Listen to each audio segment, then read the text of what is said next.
Bonjour tout le monde. Alors, bienvenue à cette capsule sur le soin des cheveux au naturel. Je suis PA, fondatrice de Les Petites Choses.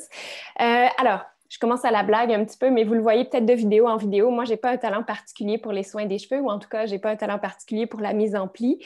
J'ai toujours besoin que les choses soient hyper simples. Je pense que la seule chose que je manie si bien, c'est l'élastique ou à peu près. Donc, la brosse, le fer, le séchoir, ça fait pas tout à fait partie de mon quotidien. Cela dit, ce que vous découvrez de capsule en capsule, je crois, c'est tout cet amour que j'ai pour les attentions quotidiennes, les solutions naturelles, les petits soins qui ont toujours une action plus écologique, un effet aussi plus écologique. Donc, il n'y a pas d'exception sur le soin des cheveux. J'ai toujours été en solution naturelle depuis, en tout cas, très longtemps sur ce champ-là aussi. Alors, aujourd'hui, j'ai la chance d'accueillir plus experte que moi, je dirais. Donc, je suis accompagnée de Marie-Josée Bolduc. Merci d'être là. Marie-Josée, tu es fondatrice de MJ Bliss. Tu as été aussi styliste coiffeuse pendant plus de 10 ans. Tu as été à l'origine de quelques salons à Montréal et ici. Donc, merci vraiment d'être là. Je m'excuse de t'interrompre, là, mais c'est pas 10 ans, c'est plus de 30 ans. 30 Je ans, voudrais bien excuse-moi. être aussi. Je me suis trompée dans les chiffres et je voulais te rajeunir. C'est parfait comme ça. Oui, moi, je suis une fille de la campagne, donc qui a passé entre 15 et 20 ans à Montréal, donc comme styliste coiffeuse. Je suis revenue aux sources. Hein? Je suis une fille de nature, une fille qui adore l'eau, une fille qui adore les sports. Donc, été comme hiver, je suis vraiment une sportive. Et je suis maman de deux beaux garçons. Puis j'ai la chance depuis presque toujours, je pense, d'occuper le plus beau métier de la vie, c'est d'être entrepreneur. Donc, je l'ai été pendant plusieurs années dans la coiffure et maintenant, depuis 3 ans, ben, comme Pascal-Anne disait, je développe une Bliss en saines habitudes de vie. Voilà, c'est En moi. collaboration avec doTERRA. Donc, nous sommes collègues sur ce champ-là. Alors, pour cette capsule-ci, sachez que doTERRA offre une très, très, très, très belle gamme de soins pour les cheveux que j'adore, qu'on utilise tous à la maison. Je pense que vous l'utilisez aussi chez vous, Marie-Josée. Cette gamme-là, elle donne des super, super, super beaux résultats. Donc, vous pouvez vous y fier puis vous y tourner. Par contre, on ne va pas approfondir cette gamme-là aujourd'hui. Mon intention, c'était plus de vous donner des informations peut-être un petit peu plus théoriques. Et c'est pourquoi je suis allée chercher ton expertise aussi. Et je veux qu'on donne au passage quelques pistes d'exploration pour divers petits soucis qui se présentent. Là. OK, cheveux sales, cheveux gras, pellicule, qu'est-ce qu'on fait avec ça? Quelles huiles essentielles peuvent être pertinentes? Et vous le savez, en tout cas, dans la série que j'ai sur la chaîne YouTube, ben, les capsules plus théoriques sont toujours associées avec des DIY, donc quelques recettes fait maison. On va en avoir 3 qui sont associées à cette capsule de soins des cheveux au naturel. On va avoir un shampoing sec, on va avoir un espèce de spray vapeau que moi j'aime bien pour me donner des cheveux style bord de mer. Puis toi, tu vas nous proposer un vapeau qui est plus hydratant. Oui, voilà, pour le soin des cheveux, pour y aller avec l'hydratation, cheveux secs et tout. Merveilleux. Donc, je te laisse démarrer avec peut-être une petite base.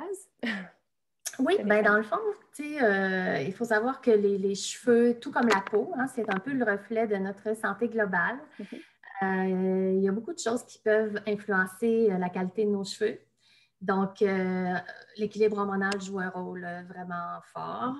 Le manque d'hydratation aussi, les carences alimentaires. Donc, le stress peut générer vraiment aller même jusqu'à la perte de cheveux dans certains cas.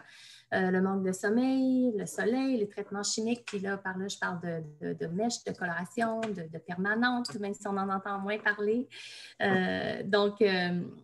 Le manque de soins aussi, ça fait partie du fait qu'on peut avoir des cheveux, une chevelure moins intéressante. Et tout simplement, ben, parfois, c'est le besoin d'une simple bonne coupe de cheveux qui va faire toute une différence. Je suis d'ailleurs rendue là. C'est pour ça que je porte mes cheveux attachés aujourd'hui. Pas d'élastique. Mais c'est certain que si on utilise des produits qui vont nous aider au niveau du démêlage, des produits qui ne laissent pas de résidus sur le cuir chevelu, qui ne laissent pas de résidus sur les cheveux aussi, parce que c'est le cas de beaucoup de produits du commerce qui vont donner une apparence saine et qui vont aller même jusqu'à empêcher parfois une couleur de bien tenir sur le cheveu, si on parle de côté coiffure. Là. Okay. Mais donc, c'est certain qu'il y a tout plein de trucs qui sont synthétiques, qui peuvent nous nuire. Je prends par exemple les shampoings antipelliculaires de commerce. Donc, on va se retrouver à venir tout simplement, vous allez dire, mon Dieu, ça fonctionne bien depuis que j'utilise ce shampoing-là, j'ai plus de pellicule, tout ça. Mais ce qui arrive, c'est que souvent, c'est qu'il y a un film à l'intérieur qui va venir faire un genre de scellant au cuir chevelu, ce qui va empêcher la desquamation naturelle, finalement, de se faire et qui va faire que ça va fixer la pellicule au cuir chevelu. Donc, aussitôt qu'on arrête de l'utiliser, bien là, on fait comme « wow, vite, je cours à la pharmacie acheter mon shampoing antipelliculaire », mais dans le fond, il faut penser vraiment plus au niveau d'un soin à moyen, long terme. Donc, ce que je veux dire par là, c'est que il y a des solutions rapides qui existent effectivement, mais qui sont vraiment, je dirais, un pansement qu'on met sur le bobo. Si on se retourne vers les solutions plus naturelles, ben, on va peut-être avoir la surprise de neiger pendant un certain temps du cuir chevelu parce qu'on va aller enlever vraiment ces squames-là qui sont fixés, mais on va s'en aller avec vraiment un nettoyage en profondeur du cuir chevelu et qui va permettre d'avoir un cuir chevelu sain qui respire. Et donc, il faut prévoir quand même une certaine adaptation quand on se retourne vers les produits naturels quand on fait une transition finalement. Bien, ça, c'est super chouette parce que ça aussi, j'en ai parlé beaucoup dans toute la série sur les soins de peau, sur les soins du visage au naturel. J'ai martelé cette importance d'accepter cette période de transition. Donc, il faut laisser le temps autant à notre peau qu'à nos cheveux, finalement, pour faire cette transition-là puis s'adapter. Puis je reviens aussi sur ce que tu as dit juste avant, que beaucoup de choses influencent la qualité de nos cheveux. Et ça, je pense qu'on ne peut jamais le redire assez. En fait, tout ce qui se passe à l'intérieur de notre corps va toujours être reflété par notre peau, par nos cheveux également et probablement d'autres façons aussi, là. Mais tous les changements qu'on met en place dans notre vie en termes de saines habitudes de vie ont un effet immense, ont un effet cumulé, je dis ça souvent de capsule en capsule, qui va bien au-delà de la première raison pour laquelle je me suis mise à prendre soin de moi de telle façon pour quelque chose de très précis. Donc, on voit au fil du temps, plus les choses s'installent, plus on devient bon dans ces saines habitudes de vie-là, bien, plus il y a quelque chose d'assez global qui se crée aussi. Donc, il faut comme pas lâcher dans notre période de transition, puis aussi remarquer tous ces changements qui s'installent. Lentement. Exactement. C'est ça. C'est plus lent. Donc, mais bon, on aime ça, le slow food, les citas slow, on aime tout ce qui est slow. Il faut être slow aussi sur des fois sur les résultats qu'on attend. Il faut être patient. Hein? Oui, exactement. Et, pour fonctionner, ça fonctionne à merveille. Et comme je vous dis, c'est sur le moyen et sur le long terme. Alors, on est gagnant. D'ailleurs, si je reviens sur les pellicules, ces excès-là de squam, ça peut être causé par, encore là, un déséquilibre hormonal. Ça peut être causé aussi par une mauvaise hygiène, une utilisation excessive de fer ou de produits synthétiques, encore là, qui vont aller rester comme résidus finalement dans nos cheveux ou sur notre cuir chevelu. Puis aussi, il y a aussi la question, dans le fond, des shampoings qui ne sont peut-être pas assez fréquents dans certains cas. Il y a des experts qui disent que ça pourrait aussi provenir d'un petit champignon, la pellicule. Donc, mais chose certaine, si on met les chances de notre côté et qu'on travaille avec les huiles essentielles, entre autres, on peut vraiment éliminer, en tout cas, voire diminuer énormément le problème. Et encore là, en se laissant le temps que les bonnes huiles pénètrent vraiment bien, une fois que toutes les petites couches pelliculaires tombent là, après pour faire la suite à ce qu'on disait tout à l'heure, après la période de transition. Donc, quand les huiles végétales qu'on va utiliser dans des masques, on va parler beaucoup de ça, là, des masques qu'on peut utiliser même dans nos shampoings. Donc, quand on sait laisser le temps pour que les huiles pénètrent vraiment bien, bien, on va voir des résultats. Puis là, en termes de pellicules, il y a les pellicules sèches. Vous savez certainement là, à quoi je fais référence. C'est l'espèce d'effet de neige sur les épaules qui est très visible, qui est très plate, en fait. Puis il y a les pellicules grasses qui sont beaucoup plus grosses, mais moins apparentes parce qu'elles restent fixées sur le cuir chevelu. Alors là, peu importe le type de pellicule, là, on peut explorer. Il y a plein d'huiles essentielles. Puis encore là, dans les huiles qu'on va nommer, là, on pourrait faire une encyclopédie. Là. On pourrait en nommer tout plein. On va vous donner quelques pistes comme ça parce qu'évidemment, on ne sait pas exactement lesquelles vous avez à la maison, mais on veut vous donner des outils pour que vous puissiez tenter des choses. Alors, Dans le cas de pellicule, on pourrait prendre 3 gouttes d'huile essentielle, on les mélangerait avec un peu d'huile de jojoba et on viendrait appliquer sur le cuir chevelu et laisser agir quelques instants avant le shampoing, 5-10 minutes ou 20 minutes, le temps que vous avez. Quelles huiles essentielles vous pouvez utiliser? Ça peut être romarin, géranium, arbre à thé, bois de cèdre, baie de genièvre. Donc là, vous pouvez les explorer en individuel, vous pouvez vous créer vos propres synergies. Prenez le temps de devenir les meilleurs experts de vos cheveux puis de votre cuir chevelu aussi. Vous allez voir, vous allez en tirer profit là. Les odeurs aussi, Oui. ça joue. Tu sais, je veux dire, on a plusieurs options, bien profitons-en parce qu'il y a des odeurs parfois au début qu'on aime moins. Parfois, on se met à les aimer parce qu'on aime l'effet. Mais parfois, il y en a qui c'est tout de suite un coup de cœur, donc on peut varier. Bon point. Ouais. Cheveux sales. Les cheveux sales, oui, ça, les cheveux sales, c'est une autre histoire. Premièrement, si je reviens sur l'allure là, de nos cheveux, l'apparence de nos cheveux, la qualité de nos cheveux, qu'est-ce que c'est la base d'un beau cheveu? On vend, encore là, je reviens, tout plein de produits pour donner des cheveux d'apparence saine, une brillance, mais la base, là, c'est pas compliqué, là, c'est le shampoing. Le shampoing et la qualité du shampoing qu'on va utiliser, puis encore là, nos huiles peuvent nous aider à vraiment améliorer tout ça. Fait que moi, je vous dirais, on se lave les cheveux 2 fois semaine, peut-être 3 fois. Entre ça, ce qu'on fait, parce que c'est souvent à la racine qu'on a envie que nos cheveux soient propres et qu'ils gardent un certain petit volume, bien, à ce moment-là, on va travailler avec les shampoings secs. Et on vous fournira tantôt une belle recette en DIY de shampoing sec à se faire en 2 minutes à la maison. Complètement. Donc ça, c'est dans une capsule complémentaire à cette capsule-ci. Exactement.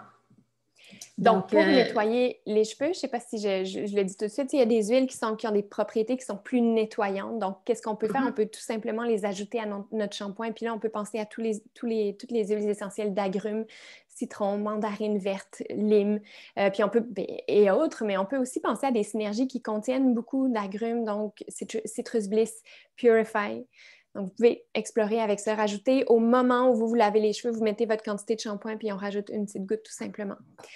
La sensation est chouette aussi. C'est frais et ça sent bon. Oui. Puis quand on parle de cheveux sales, on parle aussi, je fais le point avec les cheveux gras. Hein, parce que souvent, on va dire que cheveux gras est synonyme de cheveux sales, mais c'est pas tout à fait vrai. C'est pas toujours vrai, en fait. Pourquoi? Parce qu'une personne, admettons, qui se lave les cheveux vraiment tous les jours, mais qui a vraiment un problème là, de cheveux gras, là. Donc, à 6 heures le matin, hop, dans la douche, on se lave, on a des beaux cheveux propres. À 4 heures l'après-midi, en sortant du bureau, les cheveux sont tous séparés, ça commence à être huileux. C'est malaisant même pour aller faire un 5 à 7 avec les collègues parce qu'on se sent sale, tu sais. Bien, là, ici, on a un problème pas de cheveux sales, là, on a un problème de glandes sébacées, finalement. Pourquoi? Parce qu'on se lave les cheveux tellement souvent qu'on va frotter pour aller s'enlever ça, ce gras-là, et on fait juste de l'activation. Donc, on va stimuler vraiment le cuir chevelu, les glandes sébacées qui vont aller produire du gras parce qu'on est dit allez, produit. Et c'est un cercle vicieux. Donc, pour se sortir de ça, moi, je vous dirais qu'on doit, premièrement, éviter l'eau chaude au cuir chevelu. Donc, si pour vous, si vous aimez prendre des douches chaudes, bien, peut-être prendre l'habitude de se laver les cheveux à l'évier, je ne sais pas, vous voyez qu'est-ce qui vous convient le mieux. Mais ensuite de ça, donc on va rincer à l'eau tiède. On va aller laver avec la paume de la main. Pourquoi? Parce qu'on a une grande surface et on va pouvoir y aller avec des cercles tout en douceur pour aller juste nettoyer doucement. Okay. Donc, on va vraiment éviter le massage.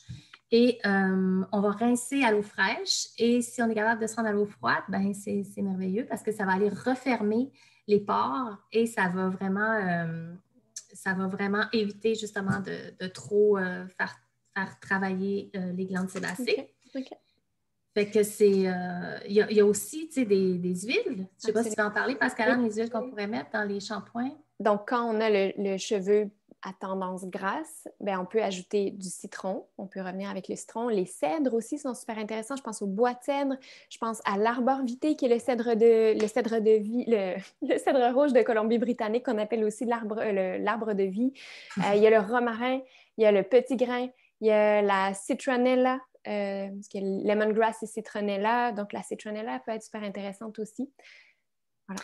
Puis, juste pour compléter, ce que je voulais dire, c'est que si vous vous retrouvez avec un problème de cheveux qui devient gras, comme j'expliquais tantôt, là, essayez d'espacer, là, quand vous allez commencer à vous laver les cheveux de cette façon-là, là, essayez d'espacer, ne serait-ce que d'une demi-journée, si vous êtes capable, si vous travaillez à la maison et que vous êtes capable de repousser votre shampoing et tranquillement, vous allez voir que vous allez vous rendre à 2 jours, éventuellement peut-être à 3 jours.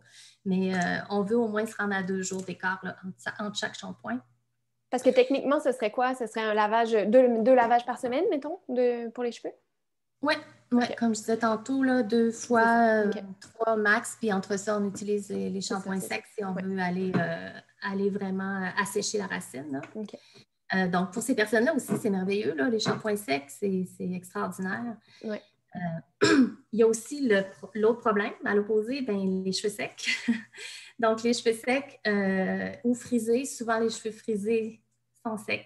Mais parfois, on peut avoir la racine un peu grasse puis le bout un peu sec aussi. Aussi, ou très sec. Tu sais, quelqu'un qui a un cheveu relativement tendance grasse, mais qui a énormément de traitements chimiques dans ses cheveux, qui va faire que ses longueurs et pointes sont plutôt déshydratées, mais sa racine est toujours au naturel, est rapidement naturelle. Hein, après 3 semaines, 1 mois que la couleur ou que les mèches auront été faites, et on retrouve le naturel, donc ça revient avec son petit gras. Donc, à ce moment-là, on peut travailler avec le shampoing sec à la racine, mais aller travailler vraiment dans les longueurs et pointes avec une huile qu'on pourrait appliquer une vingtaine de minutes avant d'aller se laver les cheveux, une huile de coco, par exemple, ou une huile d'avocat, de jojoba, dépendamment. Et on va y intégrer des huiles essentielles. Puis on pourrait même dormir avec. Donc, souvent, les filles, ils vont se reconnaître. Là, les filles qui ont des grandes tignasses frisées, souvent vont se mettre un traitement d'huile végétale avec des huiles essentielles et dormir avec les huiles et tout simplement passer au shampoing le lendemain matin. OK. Ben, les huiles pour ça, ylang-ylang, patchouli, bois de santal qui est hyper hydratant, géranium qui est un très bel équilibrant aussi, on en a parlé dans les soins du visage, c'est encore le cas pour le soin des cheveux, lavande, romarin qui revient. Il y a aussi les cheveux ternes. Les petits cheveux ternes, tu sais, les petits cheveux qui ont l'air malheureux. Ouais, c'est ça. Entre autres, pour les cheveux ternes, une huile végétale qu'on pourrait associer avec nos huiles essentielles, c'est l'huile d'avocat. Ça va vraiment aller, on va vraiment pouvoir aller redonner de la brillance à nos petits cheveux ternes. Soit on va se faire un masque avant le shampoing. Donc, encore là, ça peut être une vingtaine de minutes. Soit on va mettre l'huile essentielle directement dans son shampoing. Fait qu'on parle ici de citronnelle, on parle de lime, d'arbre à thé, de romarin et de thym aussi, qui peut être intéressant dans ces situations-là. Absolument.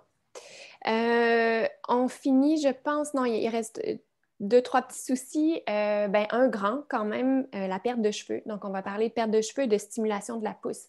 Alors, pour la perte de cheveux, là, selon le livre qu'on consulte, bon, il y a toutes sortes de petites recettes qu'on peut explorer. Je vous en donne 2, donc explorez-les. Si vous n'arrivez pas au résultat escompté, faites-moi signe, je vous en partagerai d'autres ou allez faire vos recherches dans les livres de référence. Mais on pourrait parler d'une combinaison de romarin, lavande, thym et ylang-ylang. Donc, romarin, lavande, thym et ylang-ylang. Donc, ça, ce serait une combinaison d'huile essentielle. Ou une autre qu'on pourrait explorer, c'est bois de cèdre, arbre à thé, géranium, citron. Donc là, on se fait ces mélanges-là qu'on pourrait mélanger avec de l'huile de ricin parce qu'on a appris que l'huile de ricin, c'est une huile qui aide à la stimulation de la pousse, des poils, des cheveux. Donc, on pourrait mélanger 1 à 2 gouttes de ces mélanges-là qu'on a pré-mélangés avec nos huiles essentielles, mélanger avec quelques gouttes d'huile de ricin. On vient masser le cuir chevelu avant d'aller au lit. Et là encore, on dort avec ça. Et le lendemain, on lave, on rince normalement. Puis si on veut à la fois travailler la perte des cheveux et la stimulation de la pousse, bien, il y a des huiles essentielles qui sont super intéressantes. Donc, 2 gouttes de pamplemousse qu'on pourrait ajouter encore une fois, à une cuillère à table d'huile de ricin.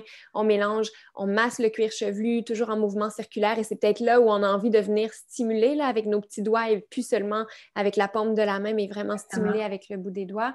Et on laisse agir une trentaine de minutes avant de se laver les cheveux. On pense aussi énormément au romarin, qui est extraordinaire pour la pousse des cheveux, ou on va explorer d'autres mélanges. Là, ça vous en donne plusieurs, là, mais disons mélange de thym, lavande, romarin, ylang-ylang. Super intéressant à explorer.